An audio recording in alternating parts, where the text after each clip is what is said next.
So Austin Carlile has officially left the band of Mice and Men, and if there's any time for Aaron Pauli to show us what he's made of, it is now.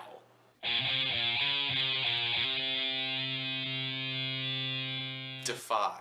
Just me in this video. So Defy is Of Mice and Men's 5th album, and my first album review. Now this album has been dropped like a couple weeks ago, so I know I'm falling a little bit behind, but I still need to catch back up and talk about it because it's definitely worth talking about. So I'm just gonna jump right in and talk about how I felt about the album Defy. And after listening to it, I gotta say, I am a little bit disappointed at one thing, and that is, I know that if Aaron Pauli would have also screamed with Austin Carlile in the album Cold War, then Cold War could have been a kick-ass album. Holy shit, you guys, Defy was badass. The first song that anyone got to hear off of this album was Unbreakable. That was the one they dropped, and whenever I heard Unbreakable, I was like, holy shit, Aaron Pauli can scream, and not only can he scream, but he is as good as, if not better than Austin was. Now, to be fair, Austin started his career with probably the best screaming I've ever heard, but you could hear his voice diminishing as the albums went on. And he left the band for health reasons. So you can't hate on the guy for that. He understood what was happening, and he swallowed his pride and left, leaving the band to someone who rivals what Austin started as.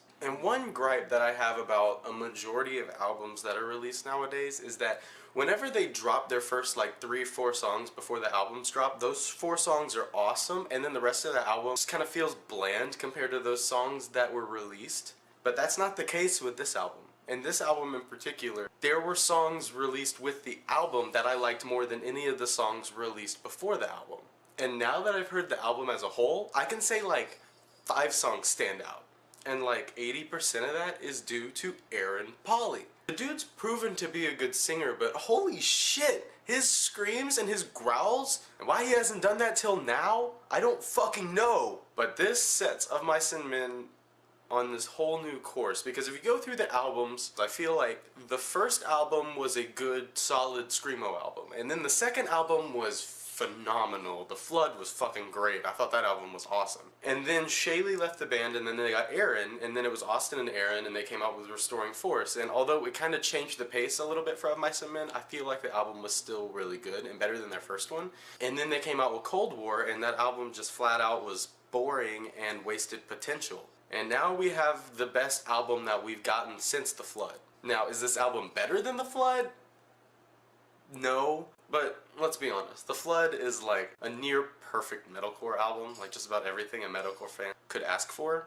But this one's right up there with that one. It balanced its screams and its clean vocals almost perfectly. Like if you're listening to Restoring Force, yeah, there's a good solid amount of both screaming and singing, but there is significantly more singing than we're used to, at least from Of Mice and Men. But this one does the most screaming we've heard since The Flood, and it's not just screaming, it's really powerful screaming.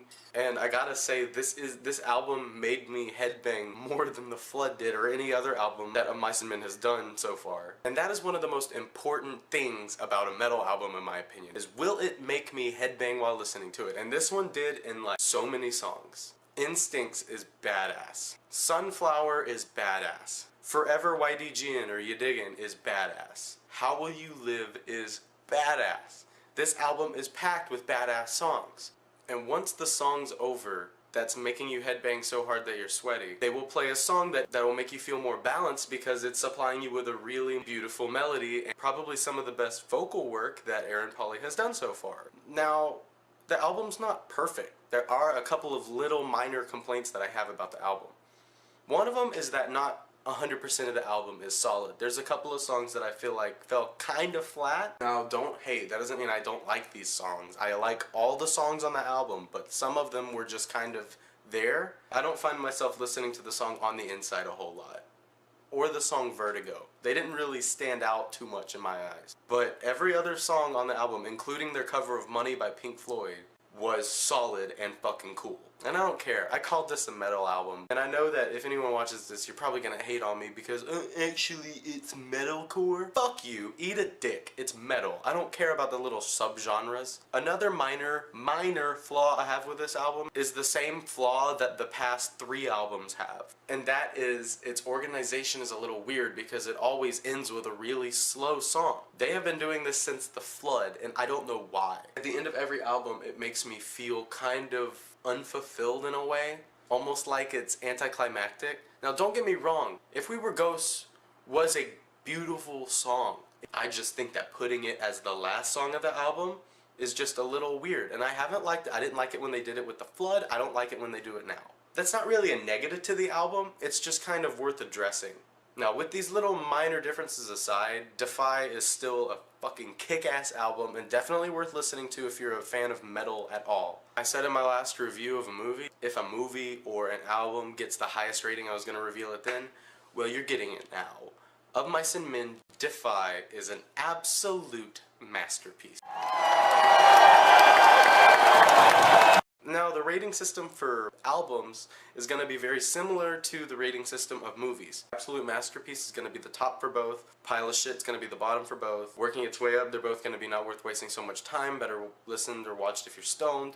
And then after that, the equivalent of Matinee Price is going to be It's Worth Listening to on YouTube.